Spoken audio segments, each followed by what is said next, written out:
Seasons, greetings, and welcome to a special holiday edition of The Struggle, a news talk show powered by a natural light and ambient noise for a limited time only. I'm your host, Tavleen. Tonight, we get the lowdown on irritable influencers, koalas in a kerfuffle, and unpack the difference between great gifts and poor presents.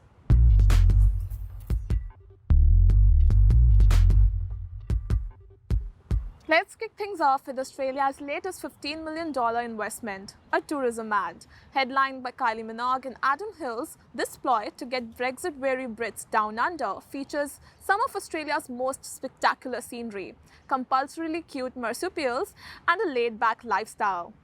This year's been tough and confusing, but progress is moving. Well, at glacial pace. Sorry. But all of Australia loves you, and we'll never judge you. All of Australia loves you and we'll never judge you. Well, former Australian cricket captain Michael Clarke is a prime example of just how welcoming Aussies can be to English visitors. Get ready for a broken match. Speaking of cricket, the ad also features baggy green legend Shane Warne. Play back your cricket. Get ready to lose. First of all, since when does Shane Warne ball pace? And secondly, why has Kylie given that out? You don't need to go to the third umpire to know that ball is going to miss the stumps. It turns out that Warney isn't the king of spin, the ad director is. But those aren't the only stuff-ups that have been made in a commercial spruiking a sport-mad country. Not only is a ball kid standing out of position, but Australia's golden girl and world number one Ash Barty also appears to celebrate when in fact she hits the ball out.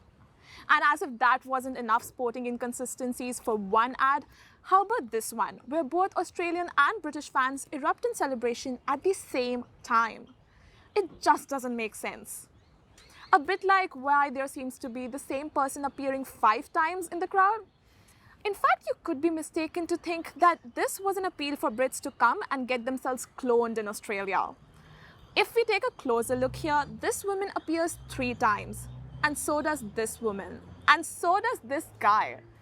Either that was an identical triplets convention, or the real reason Australia wants British visitors is so that they can have real people on the beaches. I'm beginning to wonder whether Kylie Minogue herself was cloned, just to look at how many different roles she could play in one ad. But the editors weren't done with their Photoshop fun. Helping a mate is a national trait in Australia. Helping a mate is a national trait in Australia, and so is defying gravity apparently. Just when jack of all trades Kylie is about to hurl the schooner down the bar, notice how much of the head spills down the sides. But when the glass is in motion, abracadabra, barely any of the froth has gone to waste. But for all the errors the ad may have made, the sign-off sounds pretty fair dinkum. So see you soon then, yeah? Why couldn't Lara Bingle have said that all those years ago? Sticking with the true blue theme, and if there's one thing Aussies love more than thongs, BBQs and beaches, it's your friendly neighborhood spirit animal, koalas. And why wouldn't koalas be lovable? Not only do they look like small, grey and fluffy Yodas, your koalas do, but us millennials could definitely take some notes on their lifestyle habits. Firstly, they sleep for 18 to 20 hours a day, which is approximately the amount of sleep I got across the entire season 4 of The Struggle. Koalas are the epitome of #sleep goals.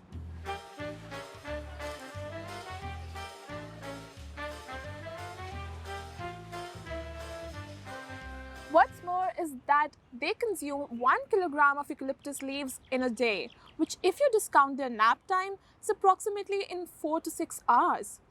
That is the equivalent of the weight of 55 Tim Tams. So ignoring the fact that 70% of koalas have chlamydia, they're pretty much living the dream. Except due to the recent bushfires, that Australian dream is no longer achievable. An inquiry into koala populations and habitats in New South Wales alone has heard evidence that more than 2,000 of the Australian icons may have been killed in the state's north due to the bushfire events. That figure is discounting the other states, Victoria, Queensland and South Australia. Many of these koalas have been reported homeless and likely suffering from smoke inhalation or burns. However, while everyday Aussies and firefighters are rallying with each other by rescuing the koalas from high places and raising funds for one of Australia's most successful ever charity campaigns, the Port Macquarie Koala Hospital, Australian politicians are facing public backlash for their inaction on climate change. According to recent studies, climate change is one of the reasons for the increase in bushfires and threatened species. To give us more on politicians and koalas is our legal correspondent, Sue again. Hi, Tavleen. I've just loved that you've managed to catch me in the middle of my latest European holiday. And while I've been on holidays, I've had a lot of time to discuss with my friends here, koalas, about the treatment of koalas in Australia. And after much deliberation, we've decided that koalas are But it's okay though, because there's only one small barrier between extinction and preservation: the government. That's right, all those state and federal cunts have to do is stop clearing thousands of hectares of land and control those called bushfires. Or better yet, tackle the main cause of bushfires, climate change. Yep, I said it, climate change. You know, that thing that whitewashed the Great Barrier Reef, made one of Australia's mammals extinct, turned Queensland into an aquarium and f***ed up our weather patterns. We can't even have staple Aussie barbecues in summer because of total fire bans. Because of high land clearing rates and climate change, koalas are on track to be extinct in New South Wales by 2050. Which is why, instead of waiting for climate change Neanderthals like ScoMo to do something about climate change, everyday Aussies are putting themselves to the task. Because the government has f***ed up so much, even women are stripping down to save the koalas, and dogs are being sent into the firing line to track down the marsupials. And let's not forget our ex-Prime Minister, Tony Abbott, battled the bushfires, while our current Prime Minister, ScoMo, kicked back and relaxed in Hawaii.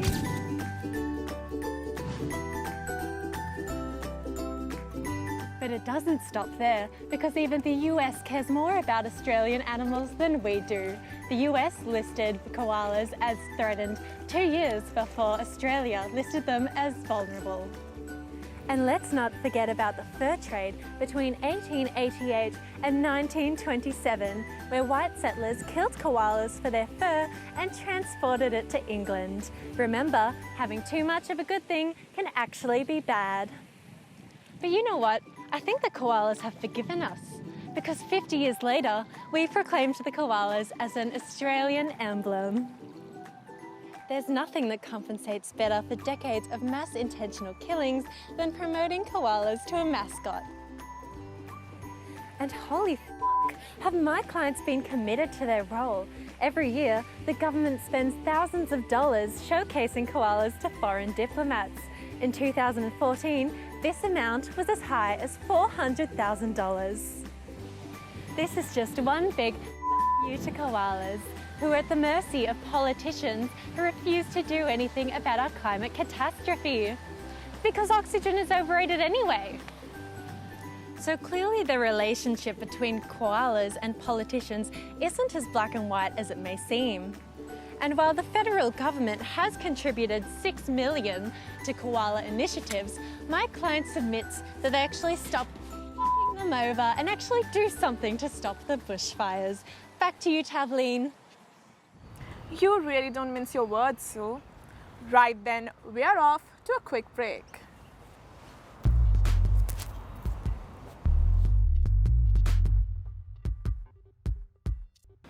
Welcome back. News footage. There's too much of it and most of it is boring. Thankfully, news teams carefully omit the footage that is not required for viewers to see. It's the reason this package from Channel 7 about a middle-aged man with a Batmobile looks like this. Rino D'Afonso had one of those defining marital moments. I said to my wife, I said, look, it's either a Lamborghini or I'm going to buy a Batmobile. And she said, no, you've got to have the Batmobile. And not like this.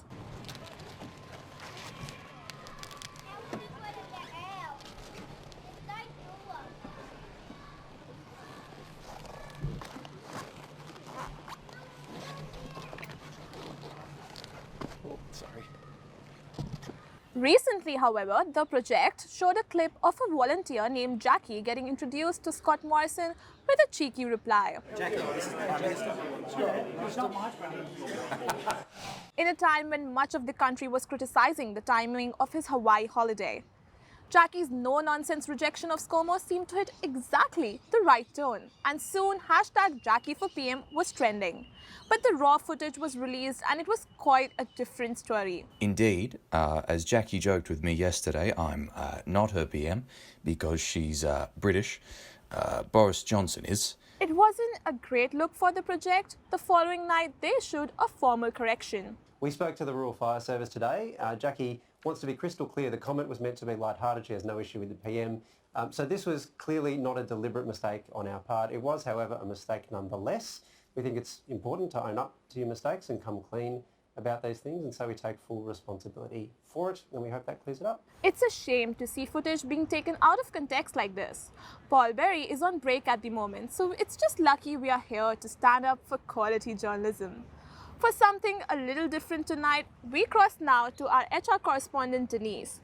We thought we'll give you a look at the behind the scenes of the struggle in the ethical decision-making process involved in editing. Hey buddy, why did you want to meet with me? Look, it's about some of your recent pieces. While you've done some really great work, Cheers man, yeah, appreciate it, anytime. we've started to get some complaints about some of your recent editing choices. What do you mean? Okay, well here's some raw footage of one of your recent interviews. I believe that the conditions of our nursing homes should be greatly improved. These are some of our country's most vulnerable citizens and we're doing them a disservice. These poor people shouldn't be allowed to live in these conditions. And now here's how you've edited it. Tonight, on Nigel's Nook, we speak to an expert about government funding. Poor people shouldn't be allowed to live. Right, yeah. No, I see what you mean. Look, there's no excuse for how I've edited this. Just look at the rotating title effect. It looks completely tacky. But don't you think you've been a bit misleading? Well, you know, the audio is obviously a little difficult to hear, but it's an honest mistake if I misled anyone. Right, maybe let's have a look at another one. Wait, is this the same lady? No, it's her sister. She has a twin? Two of them, actually. I interviewed all three of them separately in the same park. Tonight, on Nigel's Nook, we talk to an expert about white supremacy. Unfortunately, we're seeing a resurgence in hate groups, such as the K. That's where it ends. It's very abrupt. Yeah, because the lady stuttered at the end, so I had to clean up the grab. Kellogg's aren't happy. They're threatening us with legal action. Special K's in a hate group? No, look, I don't see what all the fuss is about. As far as I can tell, these are just isolated incidents. The follow-up piece you did was the most misleading. What are you talking about? When preparing your cereal in the morning, I'd recommend putting the water in before the cornflakes. You've clearly manipulated the footage in some way. Ah, but take a look at the raw footage. When preparing your cereal in the morning, I'd recommend putting the water in before the cornflakes. It's just a good way to do it. Oh, it's so unsettling. I know, right? It's f***ed. Well, that was insightful. Anyway, in the meantime though, we are off to a short break. Uber's here.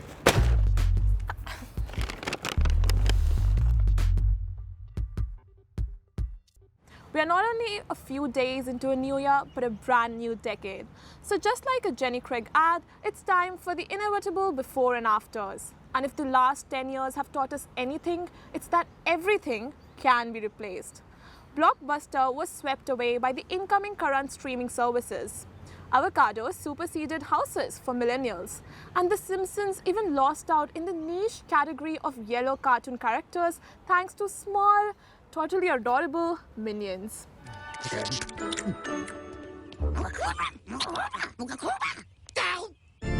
And while Macquarie Dictionary declared cancel culture the word of 2019, it was part of a much larger family of double C phrases that shot to prominence in the last 10 years, including carbon credits, Camila Cabello, and cryptocurrency. Yup, Bitcoin joined the likes of negative gearing, the All Ordinaries, and Santa's favorite types of cookies as to things we should really know about but have no idea about. And with the prevalence of alternatives to cash, there are genuine questions about what the future monetary system will look like. How long till 5-cent coins become extinct? Or will society become completely cashless? And what will that mean for the cash cow? Will it be made redundant? The 80s, 90s, and the noughties are all catchy terms. But naming the last decade isn't as simple as it's been in the past. I mean, the 2010s sounds as jarring as a Spotify ad. We can be a bit more creative. We could have the Swifties to commemorate Tay-Tay's domination of music and the world in general, or the righties to recognize the rise of some of our favorite right-wing politicians, or perhaps the tighties in honor of the big banks who squeezed so tightly to get every last cent out of their customers, dead or alive.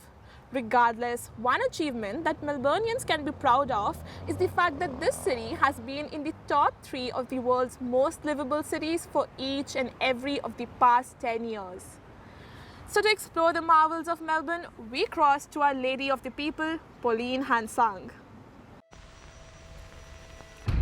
We live in a secretive and mysterious world where moon landings are faked and free speech is silenced, where the world is presumed round and an underground cult controls half of the Earth's governments. The Illuminati, Flat Earth, Avril Lavigne's clone. My name is Pauline Hansang, and I'm on a mission to discover the secret truth of our world. Welcome to Conspiracies with Pauline.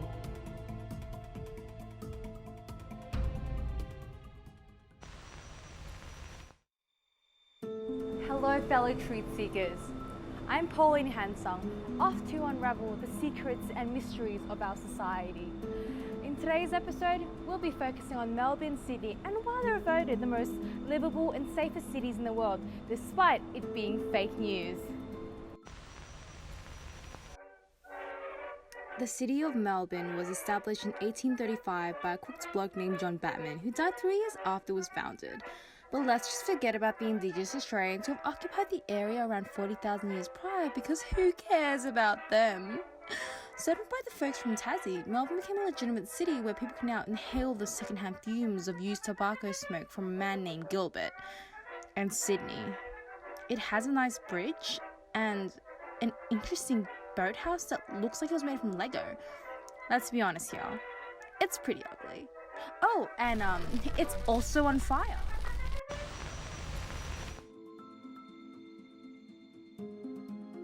Melbourne is known to be the coffee central of the world, but fuck off if you're going to think that I'm going to be spending $13 on a venti half whole milk, 1/4 1%, 1/4 non-fat, extra hot, no foam latte with 2 packets of Splendor. Fuck you. Laneways are the most popular tourist destinations in Melbourne, and it's one of the aspects that make it so unique. Perhaps that's one of the reasons why it's so safe. Because nothing feels like safe in a dark, discrepant alleyway where no one can see or hear your screams of terror as you're being held at knife point. Oh, and the homey feeling of 2-hour-old urine from a drunk lad after a night out at Revs? Classic. So in conclusion, why would the government lie to us about this? One reason, money. People make money. Tourism makes money. Things make money. I think that money is the reason. Please take everything Pauline Hansang is saying with a grain of salt. It is most likely false. Don't sue us. The struggle sued again. I mean, she's got a point in a kind of distorted way. Now, in case you guys were wondering why we are filming outside, it's not because this is a special episode. It's because we got kicked out of our own studio. If I were to explain that to you, I wouldn't be able to because I don't understand it myself. For this special reason, we are inviting Sue again on show. Hi, Tavleen. Hi, Sue. You know, it's actually understandable that we lost our studio because not only are we not getting paid, but the economy is absolutely terrible at the moment. Did you know that on Boxing Day this year, sales went down 2.4%? I mean, I wasn't aware about that, but I do know that the Christmas spirits were so high that they literally crushed 3 shoppers. Oh yeah, Sydney's Westfield Parramatta. Yeah, the mega balloon drop had 12 people injured and 3 hospitalized. Take a look.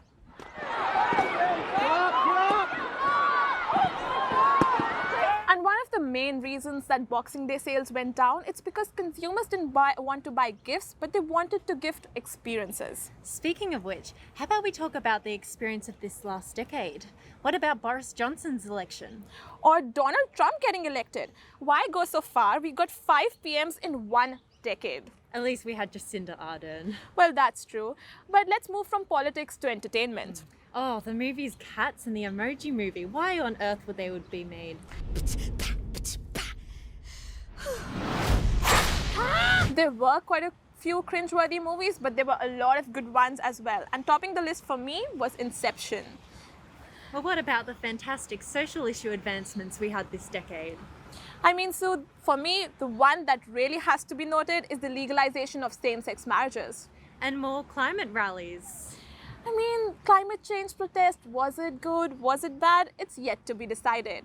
But the best part of the last decade, and especially 2019, has to be the fact that The Struggle got 6 nominations in the Antenna Awards. And the fact that we lost all 6 nominations. I think so. That's enough depression for one episode. But thank you. And with that, we have reached the end of this holiday special. Thank you so much for watching. Please remember to like, share, and give us your names for the last decade in the comments below. But until next season, The Struggle. It's real.